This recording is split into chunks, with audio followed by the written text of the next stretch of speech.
슈베르트 교향곡 미안성 제8번 B단조 D759. 이 곡의 경향이 지극히 투명, 청순하다는 것, 아름다운 선율이 풍부하게 쓰여졌다는 것, 화성과 음색의 용법이 참신한 점 등으로 우리나라뿐 아니라 세계적으로도 가장 인기 있는 교향곡의 하나로 손꼽히고 있다.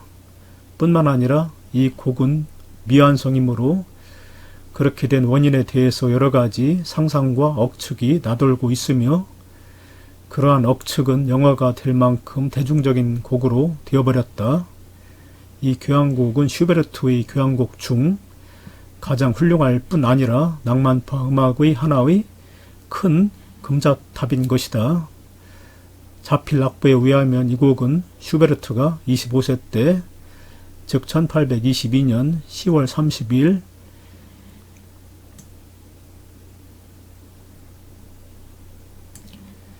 비인에서 작수된 것은 분명하지만 언제 작곡이 중단되었는지는 확실치 않다. 이에 그는 그의 최대의 오페라 알폰스와 에스트렐라, C장조 피아노 환상곡, 방랑자, A플랫 장조인 제5미사 등의 대작을 완성했다. 이 중에서 알폰소는 이때나 현재나 별로 문제로 삼지 않고 있다. 그러나 이 제5미사곡은 1828년의 E플랫 장조인 대미사곡과 아울러 그의 걸작의 하나인 것이다. 또 C장조의 피아노 환상곡은 슈만의 어떤 교향곡이나 리스트나 기타 교향시의 형식이나 작곡 수법을 예언한 것으로 볼 수 있다. 그 이유는 이 환상곡이 네 부분으로 나누어져 있고, 더욱이 그 순서가 그 당시 일반적으로 이루어졌던 순환 형식에 의한 것임에도 불구하고 계속되었다는 것과 각 부분이 공통의 동기를 바탕으로 한 것 등등을 지적하여 말할 수 있을 것 같다. 이 교향곡의 제1, 제2의 두 악장의 공통동기, 악보 1과 악보 4 참조를 바탕으로 만들어져 있다는 것은 앞의 환상곡과 같은 것이며, 이러한 의미에서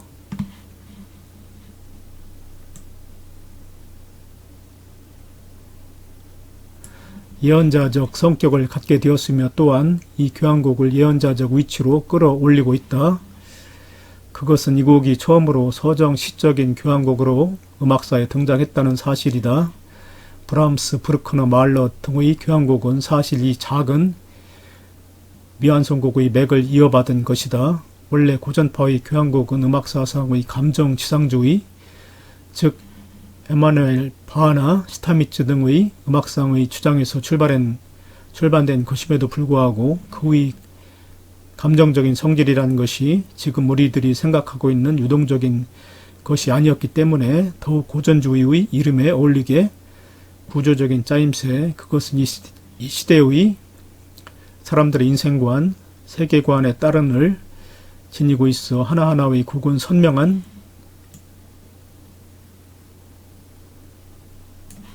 윤곽을 지니고 일반의 생활사회에서 스스로를 멀리하게 하고 있다. 마치 서양의 연극이 액제와 같은 무대에서 연기되고 관중은 이것을 자기로부터 멀리 거리가 있는 세계로 하여 대립적으로 보는 것과 비슷한 것이라 하겠다. 그런데 낭만파의 약곡에서 느껴지는 음악적 감명은 그 주위에 그 어떤 정서적 주변이 에워싸고 있어 외딴 세계에서는 예술의 세계를 떼어놓으려 하지는 않는다. 이것이 낭만파 음악의 무한계성이라고 불려지는 것이다. 이러한 성질에 의해서 낭만파 음악은 문학이나 시와 교류할 수가 있다. 뿐만 아니라 동적인 감정이 악곡을 밀고 나감으로써 악곡이 무한한 저편으로 지향한 것처럼 받아들여지며, 여기에 음악이 종교의 대리 기능을 할 가능성이 시사되는 것이다. 슈베르트는 베를리오즈, 슈만, 바그너 등과 같은 이론을 지니지 못했다. 더욱이 혁명적인 것도 별로 좋아하지 않았다. 그러므로 그의 악곡의 형식은 고전파의 것을 그대로 받아들였다. 그러나 그의 소질이 로맨틱했기 때문에 스스로 의식하지 못한 사이에 낭만파 음악으로 되어버렸던 것이다. 이 미완성은 교향곡 작품에 있어 앞서의 경향을 가장 잘 표현했고, 그는 특별히 자각한 바 없이도 모르는 사이에 예언자로 된 것이다. 이 교향곡은 제1, 제2악장만 완전히 스코어로 되어 있다. 제3악장의 스케르초는 겨우 9마디만 오케스트레이트 되었을 뿐, 그 뒤 일부는 피아노 악보로 되어 있다. 제4악장을 위해서는 아무런 기술도 없다. 이 곡이 미완성된 이유는 여러 가지 있으나 요컨대 이 두 악장이 형식적으로나 감정적으로나 서로 힘차게 손을 맞잡고 그것만으로도 충분히 완벽한 짜임새를 지니고 있기 때문에 여기에 어떠한 스케르초나 피날레를 덧붙여 보았자 오히려 쓸데없이 길기만 한 것이 되지는 않을까 하는 것을 천재의 직관에서 알아차려 그렇게 된 것이 아닌가 하는 생각을 할 수 있지 않을까. 이 곡은 형식상 미완성이긴 하나 내용적으로는 완성된 형식에 못지않은 내용의 완성으로 보아야 할 것이다.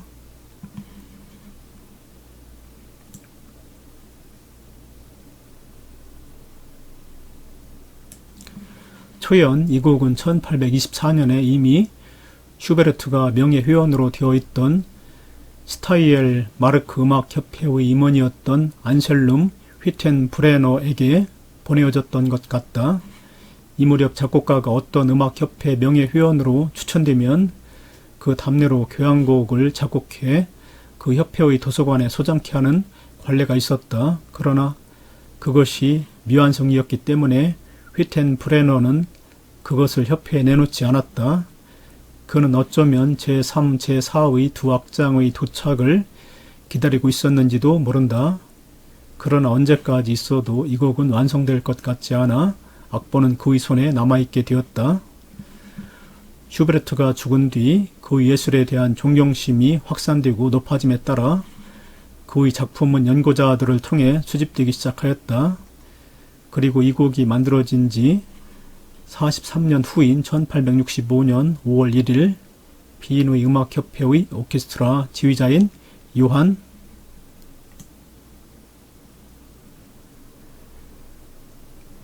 헤르베르크 휘텐브레노에게서 악보를 찾아내게 되었다.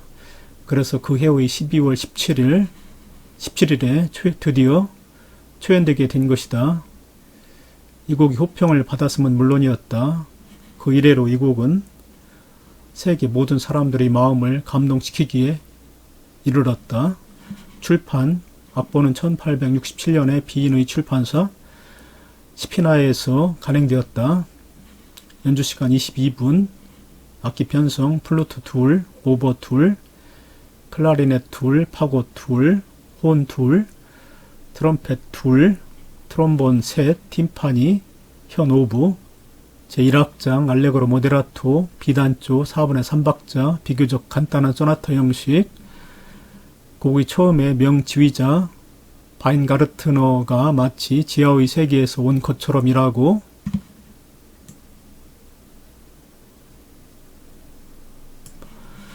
형용한 저음 현악기의 암시성이 뛰어난 선율이 울려 나온다.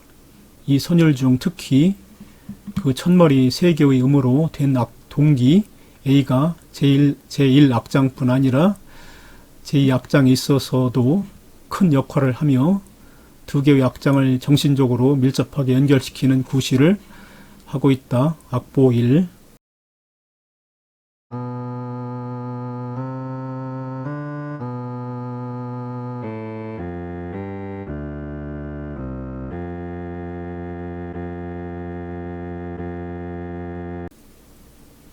이어서 바이올린의 16분음표와 저음현의 피치카토에 지탱되어 목관악기가 문제의 제1주제를 연주한다.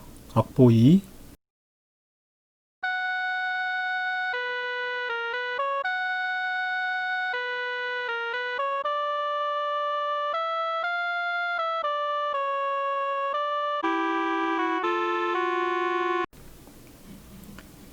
이 주제의 제2마디 후반이 동기 A에서 만들어졌다는 것은 즉시 이해할 수 있을 것이다. 이 주제의 로맨틱한 감흥은 혼에 의한 반향적 효과에 의해서 월등하게 강화된다. 이 주제가 겹쳐진 뒤 파것과 혼과의 짧은 경과,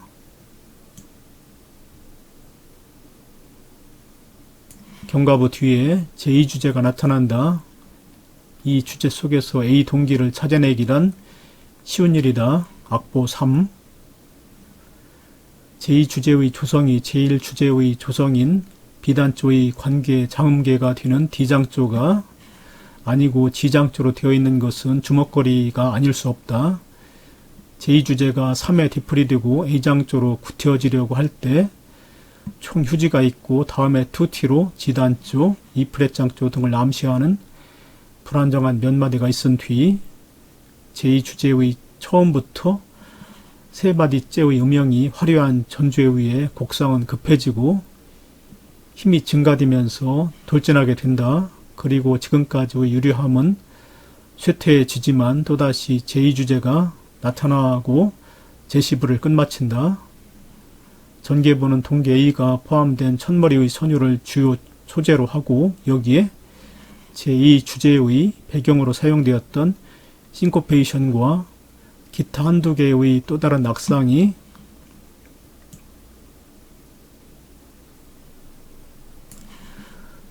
덧붙여진다. 전개부 중에서도 제180마디 이후 저음의 악기가 동기 A를 겹쳐가는 대목의 파터스와 제202마디 이후의 유머는 사랑스러운 대목이다. 그리고 무언가 동경하는 연연한 생각으로 가득 찬 B단조의 화음으로 끝난다.